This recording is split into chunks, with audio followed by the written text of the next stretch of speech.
This question is from NEET 2021 examination. Statement of the problem says 3 resistors having resistances R1, R2, R3 are connected as shown in the given circuit. The ratio I3 upon I1, हम लोगों को I3 upon I1 इसमें calculate करना है in terms of the resistances used in the circuit. अब हम लोग इसको रीड्रॉ कर दिए हैं सर्किट को. Now we'll try to combine the resistances. This is the point A, this is current I1 and this is resistance R1. अब इन दोनों को पैरेलल में अगर कंबाइन करना है तो पैरेलल में कंबाइन करने पर आंसर R23 लिख दे रहे हैं, R2 और R3 का. आंसर कैसे मिलता है? आंसर निकालने का तरीका, दोनों रेजिस्टेंसेस को मल्टीप्लाई कर दो R2 इंटू R3 और डिनोमिनेटर में मतलब डिवाइड कर दो R2 plus R3. So this is the equivalent resistance of these two connected in parallel.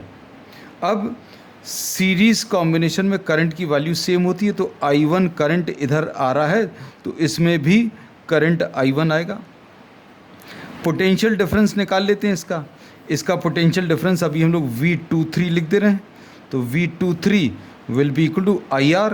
तो करंट इसमें I1 है और रेजिस्टेंस कितना R2 R3 upon R2 plus R3 आएगा. अब ये जो रेजिस्टेंस मिला है इन दो रेजिस्टेंसेस को पैरेलल में कंबाइन करके मिला है और पैरेलल कॉम्बिनेशन में पोटेंशियल डिफरेंस सेम होता है. इसका मतलब ये है ये जो पोटेंशियल डिफरेंस हमने निकाला V23 ये इसके पोटेंशियल डिफरेंस और इसके पोटेंशियल डिफरेंस के बराबर आएगा, मतलब V3 और V2 के बराबर. अब V23 की वैल्यू कितनी है हम लोगों ने निकाली है, I1 into R2 R3 upon R2 plus R3.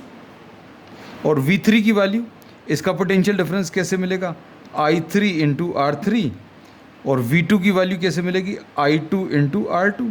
लेकिन हमें इसकी ज़रूरत नहीं पड़ेगी क्योंकि इसी से काम हो जाएगा. R3 और R3 कैंसिल होगा, ये दोनों अगर लें तो I3 अपॉन